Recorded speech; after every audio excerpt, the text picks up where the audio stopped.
my privilege in inviting, as the moderator of the session, Principal EAC-Euro Asia Consulting Private Limited, Mr. Rituraj Shailendra. A huge round of applause. We have had a wonderful session with Mr. Rituraj previously, which was on cross-border logistic insight. So thank you so much for accepting our invitation once again. And may I invite you onto the stage along with other speakers of the session.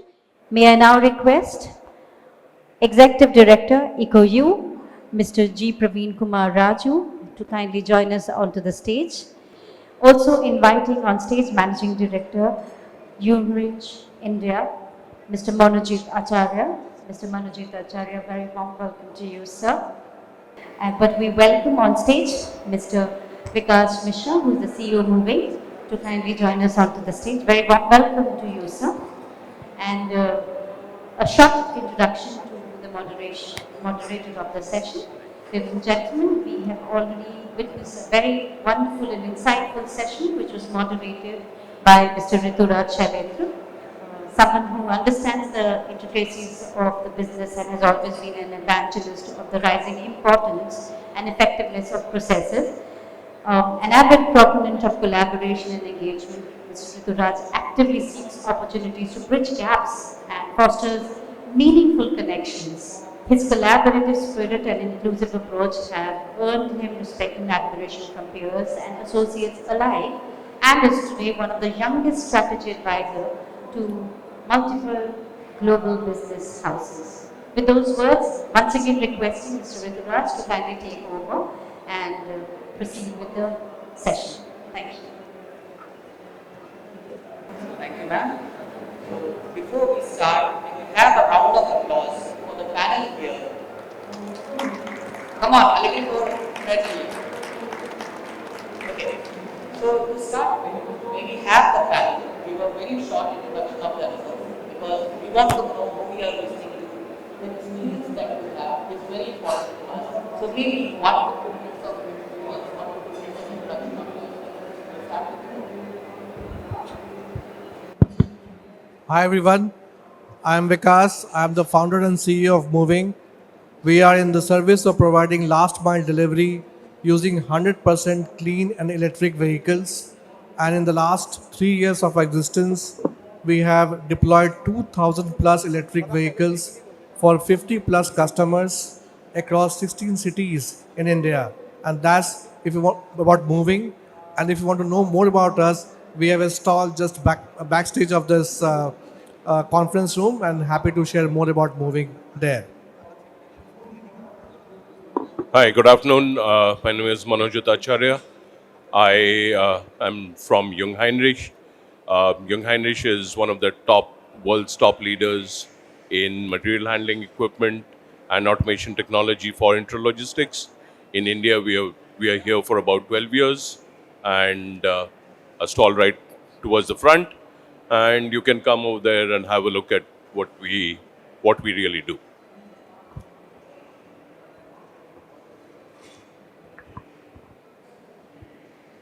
Hello. Yeah, my name is Praveen Gotumukala. I'm the Executive Director of EcoYOU, EcoBoard Industries Limited. We are a 33-year-old company where we deal in sustainable products across different industries, warehouses, hospitality, and other commercial spaces. So thank you very much for inviting today the panelists. Thank you, gentlemen. Now, in the first 2 sessions, if you heard it, the one common theme was sustainability and environment. And how are we going to take that forward remains the question in front of all. This is going to be the theme of our discussion today, the environmental and sustainability solutions. We have 3 gentlemen from 3 different domains, and we want to bring together their experience and want to know how can we collaborate, how can we do it individually to make it one step at a time towards a goal which we have looked for ourselves. So the first question that I have for the panel here is to set the tone. We want to know what are the current challenges in terms of sustainability, in terms of environment, especially related to logistics industry, which you or your company is working towards. So it will be great for us if you can give us a little background. background of how the company is working towards solving it. So maybe we start with Mr. Acharya, you this time, and then we can take another. See, if we talk from the basics, one of the things which has always been there is about emissions and air pollution and stuff of that sort. And there was a point of time, a decade back or so, when most of the forklifts working in India had been basically diesel forklifts or some of them LPG forklifts. Even when less than a decade back when I joined this industry, the percentage of diesel to electric was close to 50-50. And Jungheinrich is today the only forklift manufacturer available in India who has a completely electric portfolio. We have completely got out, and even in the world, amongst the top players, we take pride in saying that we have a complete 100% electric portfolio. Now, even within that, we are now moving further towards better technology of batteries, and which I'm sure we'll talk later. But I think that is one thing. There was a point when within the factories, within the warehouses, you had diesel forklifts running, which was causing a whole lot of harm to the environment. So I think that's one of the first steps that we have taken, and various others which we can discuss later. Mr. Raju.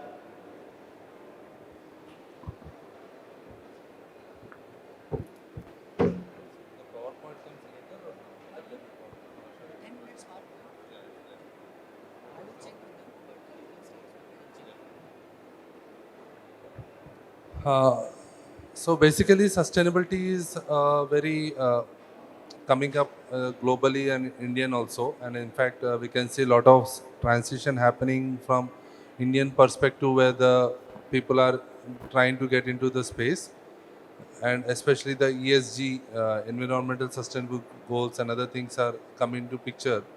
So it is kind of pushing up the space towards that.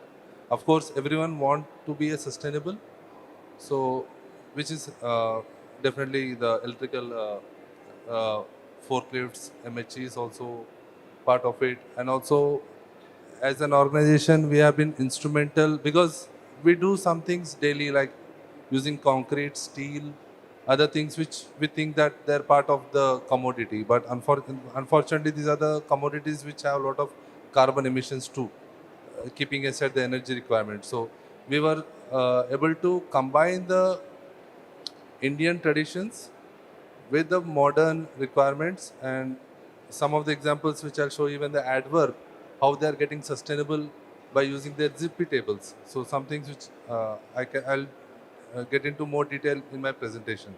Mishra, would you like to continue on that? Yeah, thanks. If I look at the Indian logistics industry, is grappling with two fundamental problems. One is the cost, and second is the carbon emissions. Indian logistics cost about 14% of the GDP, and road transport constitutes about 70% of that cost. And the biggest component of the road transport cost is the fuel cost, which is 60% of the total cost on the road transportation. And the second problem that Indian logistics is facing on the carbon emissions. The place where we are sitting now, unfortunately, is the world's most polluted city in the world's most polluted city, and Delhi is not one of them. Out of the 30 world's most polluted cities, 20 cities belong to India. So carbon emissions is an important factor and challenge for the Indian logistics industry. Now, how do you solve for high cost of logistics at the same time of carbon emissions? And I feel that electric mobility is the perfect solution to reduce the cost as well as reduce the carbon emissions. If we deploy electric vehicle, the newest technology which is more efficient, it costs about 80% cheaper than operating a ICE vehicle. So the whole logistic industry can move from 14% GDP to a single digit if we electrify all the trucks being involved in the logistic industry. That's number one. Number two, on the carbon emissions front, although the heavy duty truck and the medium duty truck constitutes only about 2% of the fleet, but they contribute 50% of the road transport pollution. To solve for this, if we move to electric mobility, we can reduce carbon emissions to a larger extent. Just to give an example, if you replace a 50 Tata Ace diesel vehicle with a 50 Tata Ace electric vehicle, you will abate about 150 metric tons of carbon emissions. Now you may think, how big is 150 metric tons of carbon emissions? 150 metric tons of carbon emission is equivalent to creating one Lodi garden in Delhi. So if we replace 50 vehicles of Tata Ace, what you are creating as an impact as an industry is creating the impact of creating a Lodi garden. And if we deploy 5,000 Tata Ace, which is very easy to do in Delhi NCR itself, we can create the impact of 100 Lodi gardens in India. So I feel that cost and carbon emissions is a very important factor in the logistics industry, and electric mobility is a perfect solution to reduce the cost as well as reduce the carbon emissions. Thank you for setting that tone. Also, to give a context of what Mr. Mishra was talking about, that India today has 14% of cost in terms of logistics out of GDP. The context here is the developed economies, the Americas, the Germanys of the world, they reach between 6 to 8%. And even that for them is too high. They are looking at something which is around 5%. Now, India has tried to move around in terms of infrastructure, we discussed. But on the other point, which you mentioned about the CO2 emission or carbon emission, we will take that further in our discussion today. And to do that, the first thing that I would want to ask all of you, one by one, is an innovative solution provided by your company. And let me start with Mishra, you on this topic. How do you see the electrification of vehicles, as you were talking about Tata Ace? How do you see this electrification benefiting the Indian logistics segment in terms of course, carbon emission, but as a factor that it is profitable and it is cost? Yeah. So at MoEVing, we are currently deploying the 2,000 plus electric vehicles for 50 plus customers. And let me just take example of one customer deploying electric three-wheeler cargo, which has a payload of 500 kg. The operating cost of a diesel three-wheeler is 5 rupees per kilometer. The operating cost of electric vehicle of same capacity is 1 rupee per kilometer. So the operating cost moves from 5 rupees per kilometer to 1 rupee per kilometer, and that creates a huge saving from moving from ICE vehicle to the EV vehicle. Now the savings can be attributed to customers, can be attributed to the driver partners, and can be attributed to partners like us. So the potential of saving is huge when it comes to deployment of the electric vehicles, and operating cost is a huge factor in why this is possible. The second factor is in terms of efficiency. Electric vehicle is much more efficient vehicles. It's also, while it's environment friendly, it doesn't pollute the air. It also doesn't create the noise pollution. So from a driver perspective, it's very friendly to drive the electric vehicle, to have a noiseless electric vehicle on the road. That's the other benefit of it. And third, electric vehicle, a battery operated vehicle, throws lot of data for the customers in terms of building the trust and the transparency on the shipment, in terms of what time it left the warehouse, what time it got delivered to the customer, what was the charge at that time. The whole data that electric vehicle throws, it brings lot of trust and transparency for the organizations. So we feel that for all the 50 plus customers that we are deploying, we are helping them save cost, we are helping them save carbon emissions, we are helping them move towards the new age technology, And for our driver partners, we are helping them to earn more income. We are helping them to drive a noiseless vehicle and an easy to drive vehicle. So all the stakeholders, the customers and the driver partners, all are benefiting because of the introduction of the new age technology that as a company moving we are doing for this country. So Acharya, I am a big fan of Indian rights for a long time, in front of everybody. But I have gone to the great levels of tier 3 cities and I have always found that people complain that electric equipment are not at the same level as the other hydraulic equipment. Probably. This may be right, not be right. I'm not commenting on that. I'm just telling you what is coming. And then Indian rights is moving towards 100% electric equipment. Is this something that you are seeing or is this just a rumor? Do you like to discuss the rumor today? Well, when initially diesel equipment was being replaced by electric, there was uh, a lot of discussion around this in terms of what kind of power the diesel equipment can produce vis-a-vis the electric motors. But I think that's some time back. Over the last few years, as technology has progressed, and I think even in terms of battery technology, not only in terms of the motors getting more powerful and various other things, but battery technology now moving towards from lead acid batteries, which has been conventional, to now lithium ion. Many of those things are getting obsolete. So, for example, a few years back, nobody would think of a 5-ton electric forklift. But today, I'm not only talking about Jungheinrich, there are other companies also in the world, even in China, who are producing even higher capacity electric and lithium ion powered machines. So, here, of course, I can speak about what Jungheinrich does, but in general, that's something of the past, still exists maybe in corners of the country, and we have to work more and more towards education and showing the benefits as well as getting. So, one thing is on the power. Another thing which was always there, that a lead acid battery takes 8 hours to charge. Vis-a-vis a diesel equipment, just pour some diesel and keeps running.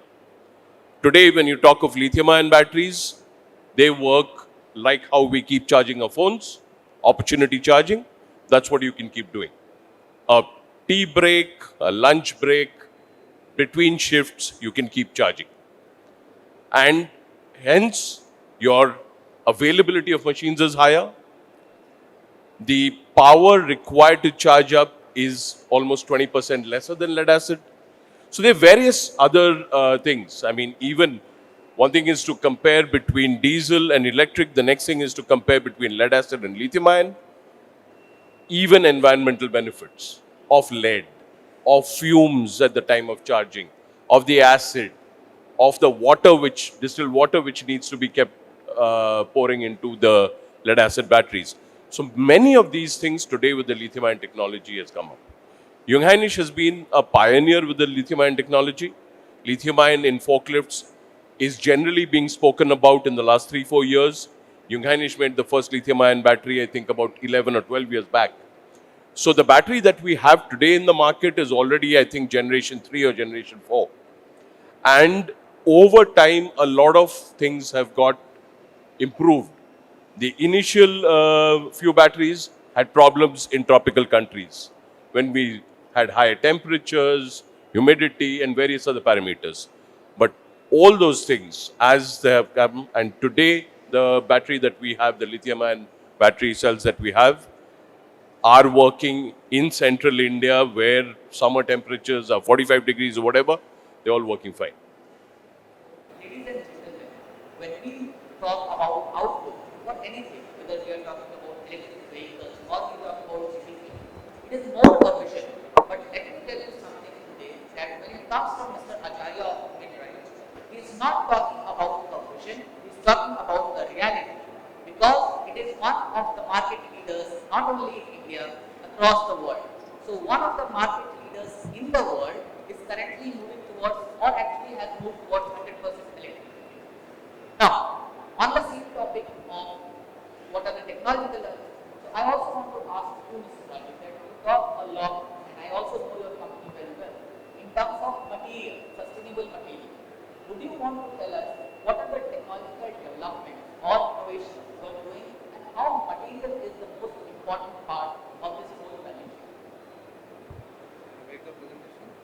Can I make the yeah.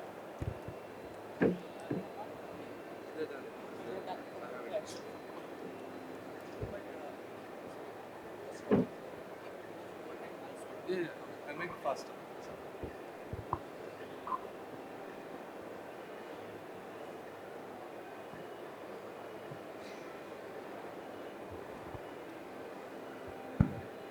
So, I'm just making a small presentation where so that you can have a infographic, which is pretty much infographic where we, because materials and especially you have the solar, the lithium batteries and other things now coming up.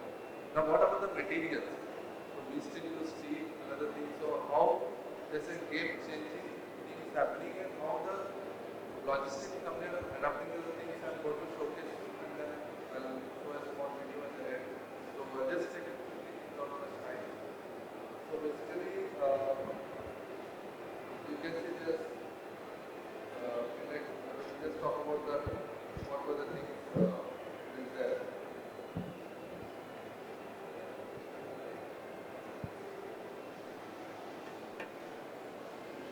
So these are the things that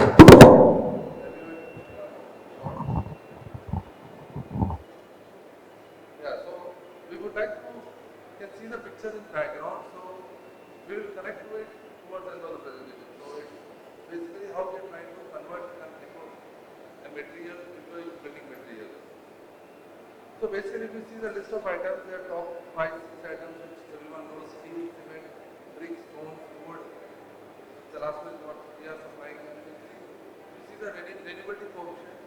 So you see not all materials are renewable. Steel is one time, and of course it can be reused, but it is one time. If you see the CO2 emissions, the index wise, the steel is the most CO2 emitted material, almost 2 tons every minute. And if you see the descending order, so that's where it is arranged. So you see the interesting, the last one is actually a carbon negative solution which we are talking about today. So as much as you see, you don't understand this thing. If you see the cost also, it's very interesting to know the cost of steel is much higher than the material. So the process is simple. We take the agro fiber, we make it a process such that we get the building material. So every solution we do the for is things like the emphasize the requirement, explore, execute, evaluate the solution for individual functionality. So in this case, we have a lot of functionality like it can be a carbon capture technology, it can be fire retardant, water resistant. It's a low emission solution, shock proof, anti-acid, and other things which is able to achieve this kind of material. So with a lot of variations in the different sizes. So you see these are the some of the products which I just want to share in the warehouse and logistics sector. So it may be a banking solution. So if you see we have a lot of textiles. So this is a solution which you can see is actually not only sustainable but also inventory is not damaged. So if you see this different parameters of functionality behind. And these are the things which are developed. So these are right side of the lines. Where there is a live solution. And this is another flooring material which is used as a mezzanine. This is from Acharya. So this also, you can see this lot of features. They are large panels, price panel, and easy to install, faster, and more cost effective. So EcoYOU is a product which you see the advert flooring material. So they are adapted this solution such a way that sustainability is their core feature also. Automation is part of it. But you see the sustainability is also coming in. So the one solution also is there, which is a 5 panel. This is from DHL side. We made a 40-meter height wall, which is less than a month size. And this is a Flipkart project where they made a full room out of this material. So the box panels which are generally commodity, but still there are a lot of poisonous gases coming in. And this is a Kumar project in Bangalore where they use total solution, no concrete, no plastic, no wood used in the solution. So you can see a nice 10,000 square feet office, and the thermal insulation is so high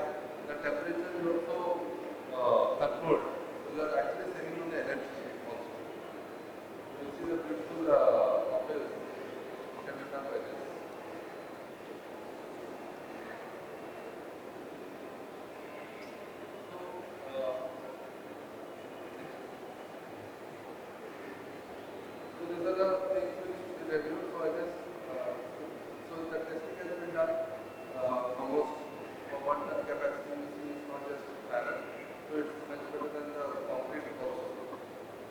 So this is a marble finish project in the wall. So it's totally being used the flooring application and the pallet.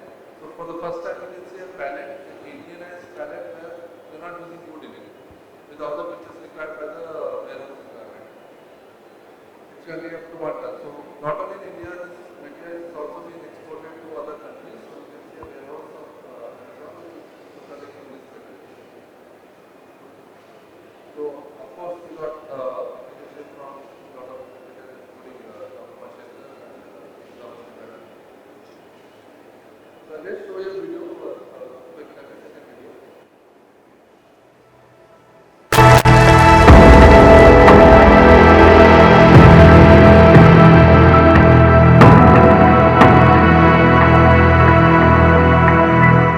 $150 million tons of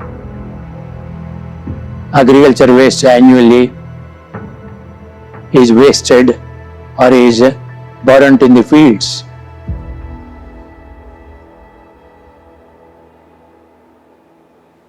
Therefore, we found a solution for the nation.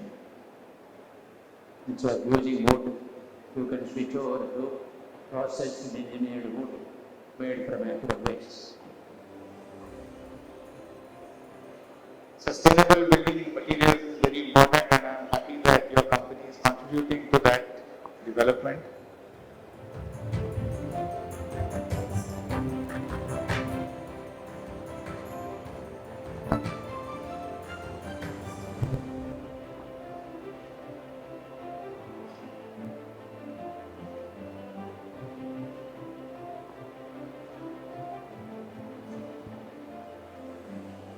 Product was accepted internationally for its high quality.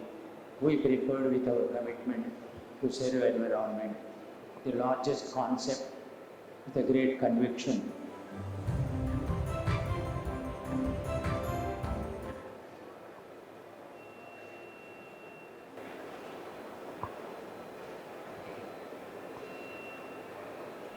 Now, we also want to touch upon the embracement of sustainability practices. So how are we doing things in the different parts of the world, different companies in the world? So we also know that in terms of, let's say, recycled materials that we have been using and designing products for easy use, that is something for disassembly, for reckoning use, for contributing to materials. But how is that actually having an environmental impact? And that I want to ask you, Mr. Acharya, how do you see this, that the complete process we see is recycling? How is this impacting? I think this, one of the biggest things is, the way Jungheinrich, our business model is not only about selling material handling equipment, we also have a lot of our business which is rental. Now, when we supply material handling equipment on a rental contract, at the end of the contract, these machines come back. Now, either they are in a condition that they can be sent out to a rental contract immediately, or what we focus on, if for those machines which cannot be, we have certain refurbishment centers all over the world. Jungheinrich has 4 of them, 1 in Germany, 1 in Romania, 1 in Thailand, and 1 in China. So for this part of the world is the one in Thailand. Now, a refurbishment center is a place where this equipment actually gets a second life, where it's completely dismantled, parts are changed, it's repainted and brought back to life. Now, when you do the calculations of simple carbon emission or everything else, which is required to manufacture a new forklift versus refurbishing, this is 80% lesser, 80. And that brings the forklifts back to a condition, just on a lighter note, which gets caught at the Indian customs every time, with the customs telling us that we are evading custom duty and we are trying to get in a new forklift. But that's the level you bring it to. So every forklift truck which is refurbished and brought back saves adding a new machine into the industry, thereby bringing this down. So I think that's the biggest example. Now, if you go into our production processes, there are a lot of things. There are masks which are decarbonized, and those are, of course, there. But this is one thing which possibly has the biggest impact. So one is our focus on being 100% electric. Second is, of course, the lithium-ion technology. But this, in our business model, is a great addition to this towards sustainability.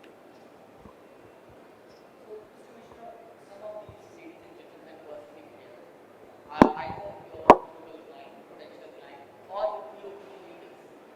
May we request you to just let us know how you quantify the benefits that you talked about with electrical for these people, for the customers, not only for yourself. How do you quantify that and how do you translate it to them so that they can use it for everybody else? No, I think any one of you who have decided or in the decision making process of switching to electric, you are doing a great service to yourself. You are you are doing a great service for your next generation to save the planet and the only planet that we have. There are 1.6 billion deaths that happen every year because of air pollution. And in this city, we are witnessing the worst of the worst every year. Every kilometer that you run, a diesel vehicle will do about 100 grams of carbon emissions. So every kilometer that we electrify, we are abating 100 gram of carbon emissions. And you are contributing to building a nation and building a city which is emission free. The tailpipe emissions is completely free in electric vehicle. So that carbon benefit is very clearly understood. And now for every carbon emissions that we as a company save for our customer, we get the credits, and the credits are also traded in a US based exchange portal. So you can also in future, when the carbon credits become important trading points, you will be able to trade your carbon credits as well. That's on the carbon side. Number two, on the cost side, when you fill a petrol, your typical cost is 5 rupees or 6 rupees per kilometer. But if you drive an electric vehicle, is almost like 1 rupee per kilometer. That depends from which vehicle you are driving. But any electric vehicle that you are driving, you are saving 80% on your fuel cost. And now with the Prime Minister Modi's vision of every rooftop will be a solar based rooftop, you can use the rooftop to charge your vehicle generated through solar energy. So end to end, from power generation to power consumption for charging your vehicle becomes clean. So you are saving your cost, you are saving carbon emissions, and you are doing a great favor to the mankind and the next generation. Just one thing to add on to the solar rooftop. Now that's something which, I mean, we've almost got a directive from our CEO saying that every Jungheinrich facility everywhere in the world needs to be using green energy. And a lot of our manufacturing plants have moved. It's easier to do it over there because the plants are owned by us. But what we did when we expanded Jungheinrich India's warehouse recently, March last year, so our warehouse facility is now completely solar powered. It's 100% running only on green energy. And yeah, there are some countries where we cannot do that, or certain warehouses which are old. Then we are getting into things of carbon credits and all these things, investing into that. But Jungheinrich is committed that we would, our facilities, and we would try to get carbon neutral by 2030, including the entire supply chain by 2050 and stuff of that sort. So it's not only about, us trying to sell our equipment, which is electric, but it's the entire value chain that we are focused on, and which has led us to, third consecutive year of EcoVadis certification and stuff. So that's, you know, on the solar rooftop, I just thought I'll just take off.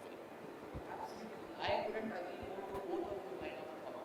So even when we look at it different types of, when we were talking about scope 1, 2 and 3, people talk about scope 1 and then probably about 2. But the interesting thing is that if you are moving that forward to 3 as well, to your vendors, to your sub-vendors or even to your customers, this is what we are talking about. Now, gentlemen, before we move forward, there is a request from my side. We'd like to keep the question answers part short. So we'll be using maybe 1.5 minutes for each question going forward, right? Okay. So, Mr. Raju, next question is to you. So you showed us a presentation and a very nice video. We would like to know from you a couple of examples of success cases that have happened. What was the problem and how has it actually impacted?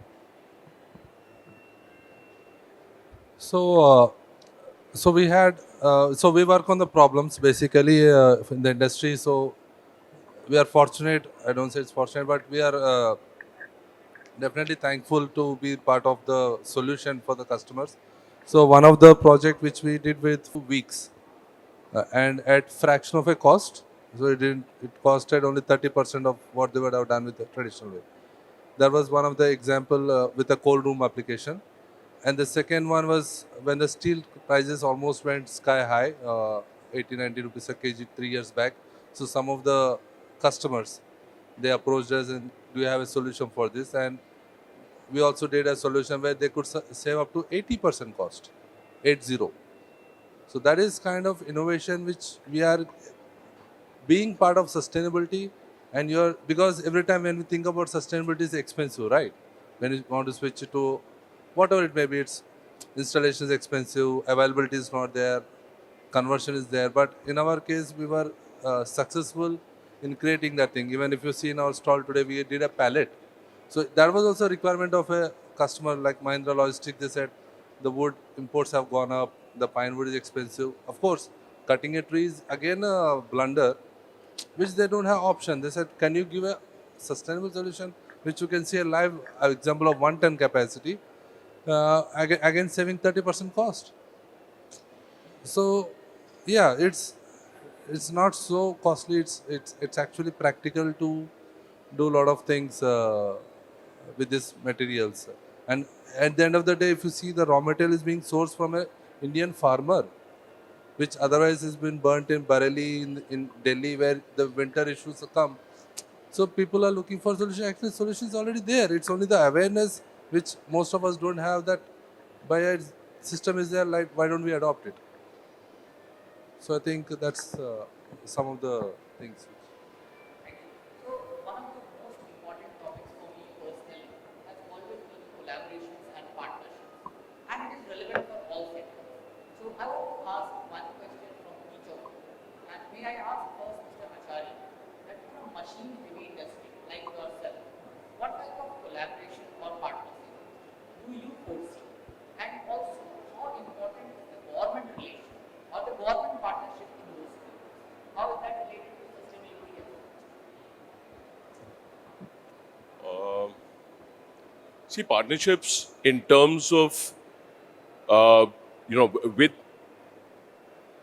see, I'm still trying to, figure out the thing really, what kind of partnerships can we talk about, but especially if they're with the government towards their initiatives and what we can, because we are still, a multinational private company and things, but we need to collaborate more with the government in partnering towards various things, and also in terms of giving back to the environment and things. How are things that we can do, which are not only is part of our business model, but also going back. But we need to think more about this. I don't really have a ready answer. A very small follow-up question on the same topic. The idea of this question to the three of you is that some of these ladies and gentlemen have their own companies, and for them it becomes more important to know that if they want to go into the sustainable direction, what type of partnership they need to do. So that is also why we want to bring this part into the discussion.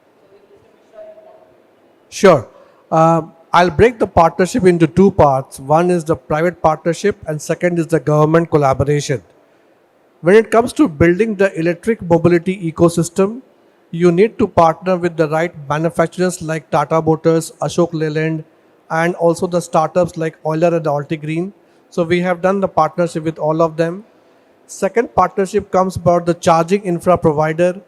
There are players like GOBP, there are players like EVRE who are our charging partners. And if you are trying to build any charging solutions, we would be very happy to partner with you as well. Third partnership come with the financial institutions who want to finance the assets in a very innovative way. Those also becomes a very important part of our partnership. Then the battery part of it in terms of recycling, second life, third life usage. If you are working in any of the space of the battery, we would be very happy to think about collaboration. On the government part, I think electric mobility is an expensive solution from an upfront cost perspective. So in terms of building the right subsidy for initial purpose and helping us build the right charging infra, those two are very important component where we are working closely with Minister of Heavy Industries, Niti Aayog, Ministry of Road Transport to ensure that electric vehicle adoption happens faster pace than what's happening now. Mr. Raju, one of the most important partnerships or collaboration that I can think of for your business model is to find the raw material, the sourcing, right? How do you see that partnership? And how can someone from the audience have an eco-friendly sourcing partnership? How do you feel this going forward? You're talking about panel as a raw material or the which one as a raw material? So I'm just talking in terms of that if I have a business similar to you, so maybe not the same, I don't want to be a competitor to you, but it is very difficult for me to find sustainable sourcing, the vendors. So the one who are providing me the raw material. And that would be a challenge for your company as well, or probably would have been a challenge in the past. How did you actually came out of it? That is not. So basically, yeah, means, I'm also sitting in their seat. It's not this thing. So the awareness is mostly the challenge, and also the perception, because many of the people see it as a new material. Of course, it's more than once we create that awareness, we do the sampling. We do a mock-up for them, free of them, and we give the test certificates to them.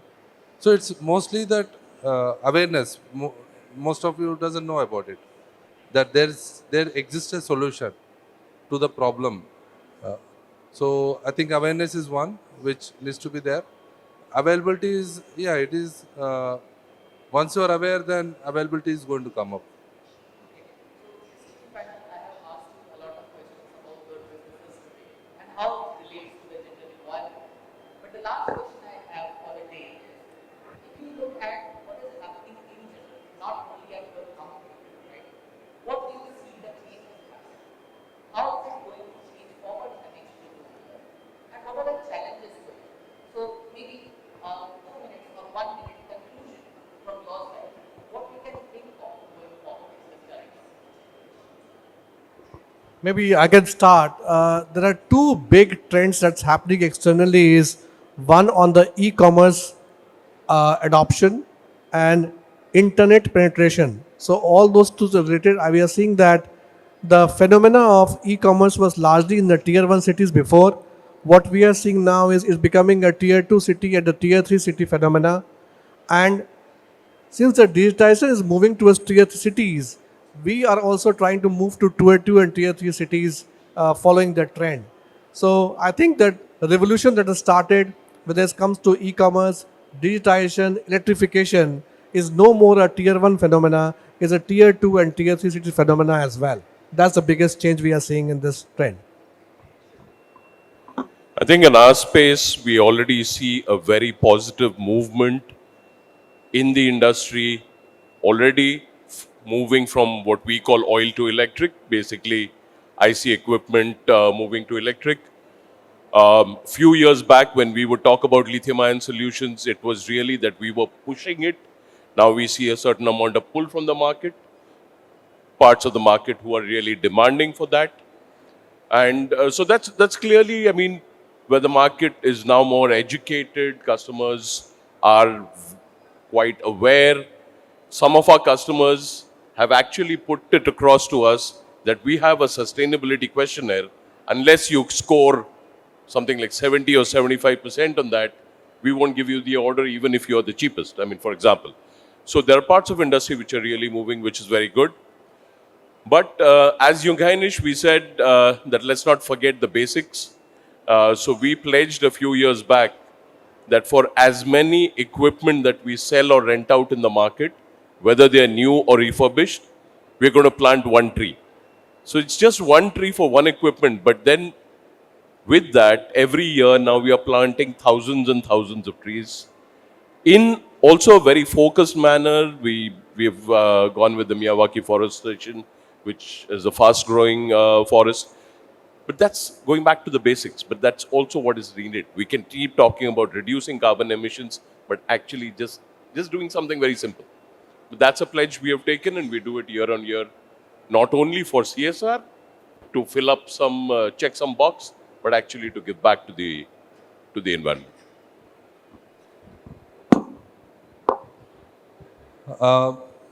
The challenges are, some of the thing is that in the sustainability space is mostly that there's one challenge which comes in between is a greenwashing kind of a thing, where some of the materials they try to show them as green, even though example is wood. So people talk it's a green material. Unfortunately, you're cutting a tree and telling it's a thing when you have a better option than that. So that is one of the big challenge, and these people having a lot of deep pockets, they can create a lot of the negative way. However, we are very fortunate to have at least the big corporates. They are very educated by themselves, and they take a very educated guess even there's watching there. So I feel that it's moving in the right direction as of now. The ECG hoping coming into line will, as India has seen a lot of success stories. The white LEDs were one of the time. Solar is a success story in India. I'm sure now this lithium batteries and the green materials will definitely also have a similar or a bigger success of the past. Respected audience, normally I finish a moderating session with a conclusion, but today I will leave you with a question, with a topic to ponder upon. You know, we have CBAM, which is coming in Europe. We have different policies coming in India. We have the mandatory carbon credits or the voluntary carbon credits coming up in India. How does all of this align to what the companies are doing today? The environment and the sustainability initiatives that we take upon are our way of saying that we want to do something. But each company is an individual. Each company is an entity. Please work on that and think how we can support. With that, first, let us have a round of applause for the esteemed panel here. And then we open the panel for questions if there are any. We have one. Yeah, okay. Sir, once you get the mic, so please tell your name, your company, and then if your question is directed towards an individual or the panel itself. Hi, my name is Raj Shekhar. I represent TQBI Technologies Private Limited, based out from Hyderabad.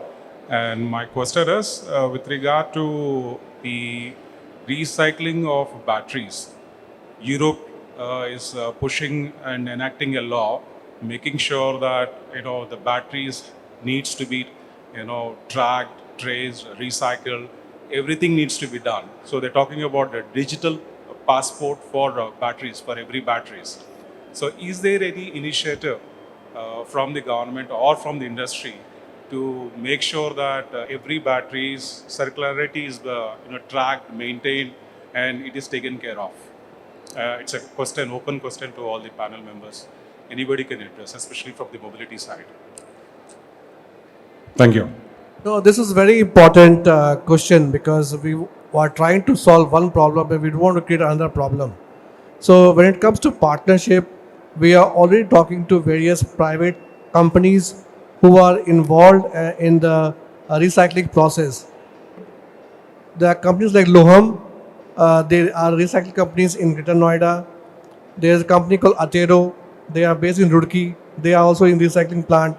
We are already tying with them when we are purchasing the vehicle that what is going to happen in the life cycle of the battery itself. While we are responsible for the mobility usage, then there's a stationary usage, and then it comes to the recycling level. So yes, the partnership is on. It's just that we are in that phase where we have not reached to a level where lithium and battery has to be discarded and disposed and recycled. That cycle has not come yet. But there are startups and companies who have already started working this space. The two companies we are working with directly on this as well. Yeah, I also agree to that. A few years back, there was, I mean, when it came to lithium ion, there wasn't anybody in India who was prepared in terms of the end of life handling that. So when we were launching lithium ion, it started with we had to how that is going to be taken and where it's going to be taken in the world and things. But I think over the last few years, we have companies who have come up. But with lithium ion, it's going to be more focused towards the first life, second life, third life maybe, and only after that it's going to go. But yeah, I mean, Acharya in Roorkee is a good group of technology experts who are already into that. So that's already coming up. And I'm sure we're going to see more of that as this entire technology keeps growing in India. We'll see more of this. And in fact, I would say India is better off than some of the other Southeast Asian nations in terms of what's available already within the country. Okay, so we will close this session now, and thank you to everyone, including the host, the guest, the panel, and also to you. Thank you for this wonderful session, the insights. Have a nice day.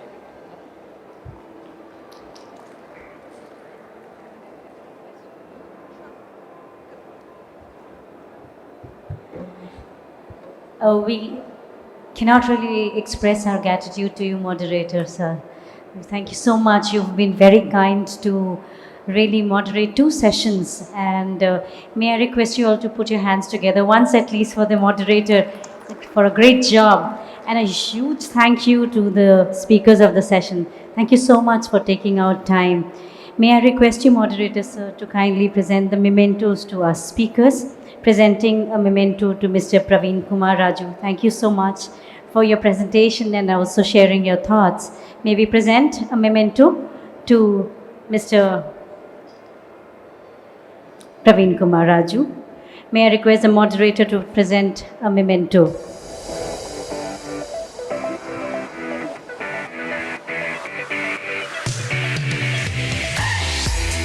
A big thank you to Mr. Manojit Acharya. Thank you so much, sir, for sharing your thoughts with us and most importantly, your time with us. Thank you indeed. May we also present a memento to Mr. Mishra. Mr. Vikash Mishra, I'm so sorry. Mr. Vikash Mishra.